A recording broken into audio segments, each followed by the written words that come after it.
ऐसे ही कुमार्गगामी क्या जाने सत्य मार्ग के इस कंठी तिलक का प्रभाव, तो क्या जरूरत है इसकी, अंदर अंदर भजन करो। ऐसे ऐसे भी पढ़े कहने वाले आते हैं,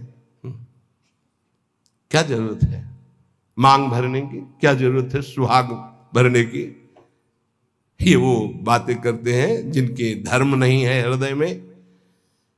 उन्होंने सोचा गुरु प्रदत्त तिलक कंठी और ये कह रहा है नहीं बांध के आना तो मृत्यु स्वीकार, आज सभा में मरूंगा लेकिन कंठी तिलक नहीं उतार सकता। पहले तो अंगरखा पहन के जाते थे, तलवार लगी हुई, आज सब उतार दिया, केवल नीचे की धोती, द्वादश तिलक, तलवार खोस कर गए।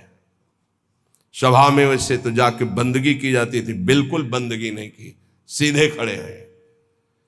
अकबर ने कहा कि तुमने फरमान नहीं सुना मधुकर शाह, खींच ली तलवार और कहा आपका फरमान एक मुल्क के बादशाह का है, मेरे गुरु का फरमान अनंत मुल्कों के बादशाह का ये दासत्व है, देखते हैं कौन आकर तिलक मिटा देता है।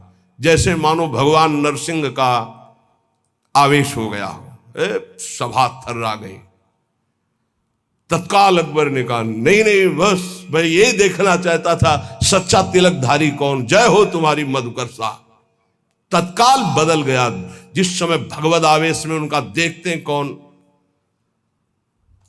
उन्होंने कहा कि आदेश करो। मधुकर शाह ने कहा आदेश नहीं, प्रार्थना है, निवेदन है, हमारे ब्रजमंडल में कभी भी कोई शिकार न खेले और इस ब्रजमंडल के अंतर्गत किसी के ऊपर कंठी तिलक पर कोई भी आपका फरमान न जारी हो। बोले स्वीकृत है, निष्ठा में सब कुछ होता है। बोले ऑफिस जाना है, कंठी तिलक बांध कर जाएंगे, वो ऑफिस में नौकरी में निकाल दिए जाएंगे। वाह, केवल अपने ही धर्म का त्याग करने पर तुम्हारा भरण पोषण होता रहे तो वही जीवन है क्या? ये तुम्हारी कायरता नहीं है अपने धर्म के प्रति? केवल शरीर पोषण के लिए अर्थ मिले, भोग वासना और धर्म का क्या महत्व रहा? हम अपने धर्म के लिए प्राणों को, अपने राष्ट्र के लिए प्राणों को समर्पित करें तो हमारी जय। ये सूकर कूकर भी उदर पोषण करते हैं, ऐसे अर्थ कमाकर उदर पोषण कर रहे हो और न धर्म न राष्ट्र, तो मतलब क्या रह गया? हरि को दास कहाए के गुनाह करे ना कोई। ये ध्यान रखना चाहिए, भगवान के दासत्व की इज्जत रखो। कंठी और तिलक लगाए हो, तुम कहां खड़े हो, तुम क्या बोल रहे हो, तुम्हारा आचरण क्या है, ये बहुत सावधानी से समाज देखता है। आपकी बात, आपका खड़े होना, आपका बैठना, क्योंकि आप हरि के बहुत बड़े के दास हैं, पार्षद हैं। तो संत महापुरुष जन कह रहे हैं भगवान के दास होकर भगवान की इस दासत्व की इज्जत रखो, मर्यादा रखो। तुम कौन हो? बोले हरि का दास हो। कहां खड़े हो, क्या कर रहे हो, क्या बोल रहे हो, क्या खा रहे हो, कौन सा आचरण कर रहे हो? उस समय सोचो मैं हरि का दास हूं, क्या ये उचित है करना? हरि को दास कहाई के गुनाह करे ना कोई, गुनाह करे ना कोई, जेही विधि राखे रहिए। दुख सुख कैसे पड़े केहू से तनिक न कहिए। बहुत महिमा की बात है। कोई भी ऐसी गलती न करो कि कोई हमारे भगवान को कोष दे। ध्यान रखना, तुम हरि के दास हो, बहुत बड़े स्वामी का ये चिन्ह है। कहीं स्वामी का कोई अपमान न करे, क्योंकि आप जैसे पीले धारण किए हो, कहीं भी गलती करोगे तो गाली सीधे तुम्हारे गुरु को पड़ेगी, चाहे आप चाहे जहां गलती करो। भले ही आप हमसे हृदय से नहीं जुड़े हो, लेकिन वेश धारण किए दासत्व का तो सीधे होगा। किनका? बोले उनका। अच्छा ऐसा, ये दासत्व श्री प्रियालाल का है। कह रहे गुनाह करे ना कोई और जेही विधि राखे रहिए। जैसे तुम्हारे इष्ट रख रहे हो वैसे रहना सीखो। दुख सुख कैसे पड़े केहू से तनिक न कहिए। ये बात बांध लो, हृदय की ग्रंथि में कि हमें चाहे जैसी परिस्थितियों हम किसी से सहयोग के लिए नहीं कहेंगे, तो हरि सहयोग के लिए आएंगे, इंतजार करना। आखिरी हद में रहना, बीच में टूटना नहीं, तो आखिरी में जो आएंगे वो हरि आएंगे, पक्का आएंगे, पक्का आएंगे। विश्वास कर लीजिए, बहुत बार देखा है, बहुत बार। आखिरी हद में रहना, बीच में टूटना नहीं, तो आखिरी जो आएंगे वो हरि आएंगे, देख लेना। दुख सुख कैसे पड़े केहू से तनिक न कहिए।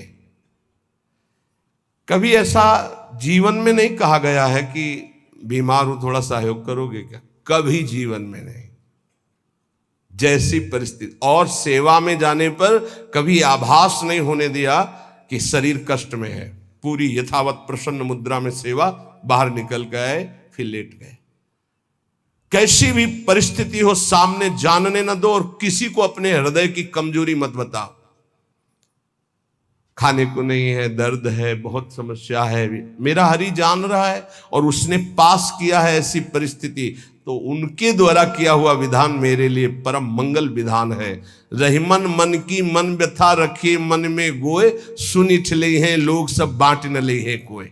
उपहास करेंगे लोग, कहना नहीं, अंदर की बात केवल अपने हरि से कहो।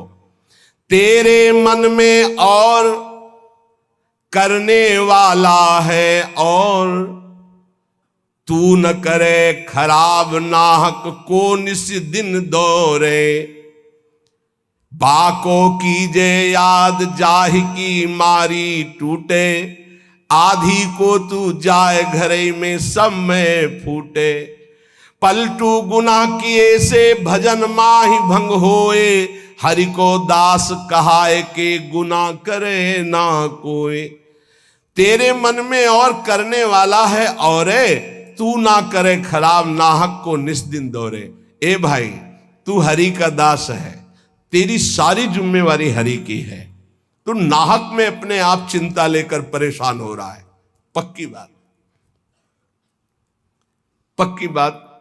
ये भी सैकड़ों बार अनुभव हुआ है कि हम व्यर्थ में चिंता करते हैं।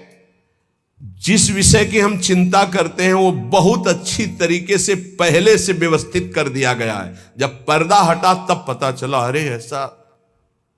बहुत बहुत सुंदर व्यवस्था प्रभु की होती है। तू नाहक में, व्यर्थ में तू अपने चित्त को प्रभु के चिंतन से हटा करके परेशान हो रहा है। वाको की जय याद जाय की मारी टूटे। उस प्रभु का चिंतन कर जिसके प्रभाव से काल भी भयभीत होता है। तेरा कौन सा कार्य नहीं बन जाएगा। यदि तू आधी को संभालने के लिए चलेगा, भगवत चिंतन छोड़ देगा तो पूरा का पूरा नष्ट हो जाएगा, कुछ संभल नहीं पाएगा। और भगवत चिंतन पकड़े रहेगा तो सब संभल जाएगा। पलटूदास जी कह रहे कि हरि का होकर के कोई गुनाह मत कर देना, कोई गलती ऐसी मत कर देना जो दास कहाने में कलंक हो जाए। जैसे कहा मोर दासा करे तुच्छ नरन के आशा, तो कहो कहां रहा विश्वासा। मेरा विश्वास कहां रहा यदि साधारण संसारी पुरुषों का आश्रय रहा। पलटू ऐसे दास को भरम करे संसार, भरम करे संसार होई आसन से पक्का। भली बुरी को कहे रहे सही सबका धक्का। बोले ऐसे जो भगवान के दास होते हैं, संसार उनको भ्रमित नहीं कर सकता, फंसा नहीं सकता। कैसा? बोले जो आसन के पक्के होते हैं। नौजवान साधु में पैल फैला के बैठ रहे हो, 14 बार ऐसे ऐसे ऐसे। अरे भाई 2 घंटा कम से कम बैठने का अभ्यास, साधु का मतलब क्या है? अगर 2 घंटे ऐसे हाथ रख दिए तो ऐसे ही हाथ रखे, ऐसे ही बैठे। ब्रह्मचारी हो, हर नस नाड़ी में पावर है, भगवत चिंतन परायण हो तो ऐसे शांत 6-6 घंटे से दासन पद्मासन, ऐसे 6-6 घंटे शांत बैठे एकदम। ब्रह्माकार वृत्ति, भगवदाकार वृत्ति, ये हमारा परम आनंद है। आसन में बैठना नहीं सीखा तो साधु का मतलब क्या रहा, और गृहस्थी का मतलब मां के लिए बड़ा शुभ रूप धारण करके स्वयं धर्मराज जाते हैं, पर कुछ न कुछ दुष्कर्म तो हो ही जाते हैं, चाहे कोई इतना बड़ा पुण्यात्मा और धर्मात्मा हो। संयमनी स्वामी धर्मराज बड़ा सुंदर रूप लेकर के आए और उनको आदर के सहित, सम्मान के सहित ले गए। भूल तो सबसे हो जाती है इस भूमंडल पे। राजा ने जीवन में धर्माचरण किया था, पुण्य, तीर्थयाटन, दान, ये सब कुछ पाप हो गए थे। धर्मराज जी ने वहां जाकर के कहा किसी भी तरह का कोई भी इनको दुख न पहुंचने पाए, पर नरक इनको दिखाना पड़ेगा, केवल दर्शन कराना है नरक का, क्योंकि इनसे पाप बन गया है। बस देखो देखो, पुण्य अलग है, पाप अलग है, उसका भोग भोगना। भजन एक ऐसा है जो पुण्य पाप दोनों को विध्वंस करके भगवत प्राप्ति का, इसीलिए नाम नाम बार बार कह रहे, नाम पूरे सम्मान के साथ सुखपूर्वक नरक मिले। इनको कष्ट नहीं होना चाहिए, कष्ट दिखा दो केवल, और जैसी रुचि इनकी हो वैसे ही चलना, क्योंकि बहुत पुण्यात्मा इसके बाद ये दिव्य लोकों को जाएंगे और स्वर्ग सुख भोगेंगे। प्रमाद ना होने पावे, समस्त सेवकों से कहा। प्रणाम किया धर्मराज को। दूतों ने बड़ा सुंदर रूप धारण कर, सुगंधित वायु, शीतल मंद वायु चल रही, साथ चल रहे। जेव ही वो नरक में प्रवेश किए, चारों ओर भयंकर क्रंदन मचा हुआ, लाखों चिल्ला रहे थे जीव, कोई उबाला जा रहा है, कोई काटा जा रहा है। मरना तो वहां है नहीं, मूर्छा वहां हो नहीं सकती, चेतना में सारे कष्ट होते हैं। उनको भारी कष्ट हुआ, खड़े हो गए। पुण्यात्मा दयावान तो थे ही, कहा ये सब क्या है, ये क्रंदन कैसे हो रहा है? तो धर्मराज के दूतों ने कहा सब पापात्मा जीव हैं जो मृत्यु लोक में जाकर पाप किए, उनका ये दंड भोग रहे। खड़े हो गए, उनकी सांस एकदम रुक, इतना भारी कष्ट दिया जा रहा है। जे भी वो वहां खड़े हुए तो सबका रोना बंद हो गया। राजा ने दृष्टि डाली, सब शांत, न कोई मारा जा रहा है, न कोई काटा जा रहा है, न कोई, सब रुक, यमदूत भी रुक गए, सब ऐसे। पूछा ये क्रंदन क्यों रुक गया? तो उनका, आप जैसे पुण्यात्मा द्रवित हो गए और खड़े हो गए, तो जितनी देर आप खड़े रहोगे उतनी देर किसी को यहां दंड नहीं दिया जाएगा। आपके पुण्य प्रभाव से सबके कष्टों का शमन हो गया। जहां पे यहां से कदम निकाले फिर इनको वैसे दंड दिया जाएगा। नरक के प्राणियों को इतना दुखी देख करके कहा महाराज मैं यहां से कभी नहीं जाऊंगा, मैं इतने प्राणियों को सुख देने के लिए मैं स्वयं नरक भोगूंगा, कभी यहां से नहीं जाऊंगा। उनका ऐसा हो ही नहीं सकता, केवल आपको नरक दिखाना, भोगना नहीं, क्योंकि आपको दिव्य भोग भोगने ऊपर के लोकों में जाकर के। धर्मराज के दूतों से कहा मैं यहां से जाने वाला नहीं, अपने स्वामी से बोल दो। और स्वामी ने कहा था अनुकूल रहना इनके, किसी भी तरह इनके प्रतिकूल मत होना। अब वो बलपूर्वक तो निकाल नहीं सकते थे। धर्मराज के पास आए और कहा वो पुण्यात्मा राजा कह रहा है मैं नरक से नहीं जाऊंगा, क्योंकि सबको शांति मिल रही, इसलिए मैं यहीं खड़ा रहूंगा। धर्मराज जी ने देवराज जी से बात की, तो बड़ा पुण्यात्मा है, आपके लोक में आने वाला था, ये तो जबरदस्ती कर रहा है कि मैं नरक में रहूंगा। अमरावती अधीश्वर देवराज इंद्र धर्मराज दोनों समीप गए और कहा ये पापी जन है, इनको भोग भोगना ही पड़ेगा। वो तो आपके केवल समक्ष सानिध्य के कारण इनका थोड़ी देर के लिए दंड विधान रुक गया आपके पुण्य प्रभाव से। तो उनका मैं अपने मनुष्य लोक के समस्त किए हुए पुण्य, तीर्थयाटन, धर्मफल समस्त नरक के प्राणियों को प्रदान करता हूं, ये सब मुक्त हो जाए, मैं अनंत काल तक नरक भोगूं। दंग रह गए धर्मराज और देवराज इंद्र। मैं सब अपना पुण्य भगवान को साक्षी करके नरक के प्राणियों को देता हूं। जे ही ऐसा कहा तो सब नरक खाली हो गए और कहा देवराज धर्मराज जी से प्रणाम करके आप जाओ, मैं अनंत काल तक नरक की पीड़ा को सहूंगा, लेकिन किसी को दुखी नहीं देख सकता। देवराज इंद्र ने कहा अब तो ब्रह्मलोक से आपके लिए विमान आ रहा है। बोले क्यों? मैंने तो सब पुण्य अपने दे दिए इन लोगों को। बोले इसका पुण्य हुआ आपको, नरक के प्राणियों को आपने कष्ट रहित करने के लिए अपने सारे पुण्य दे दिए। इस पुण्य प्रभाव से आपका ऐसा पुण्य बना कि अब देवराज के लोक में नहीं, अब सीधे ब्रह्मलोक में आपको जाना है।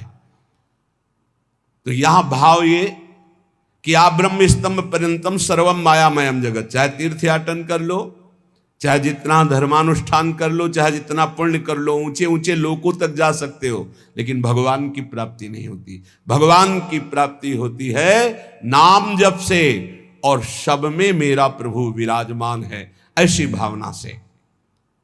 एक बार श्री निवृत्तिनाथ, ज्ञानदेव, सोपानदेव और मुक्ताबाई ये चारों पैठन जा रहे थे लिखा पढ़ी कराने, क्योंकि ब्राह्मण लोग पास दे देते तो परिवार और समाज में।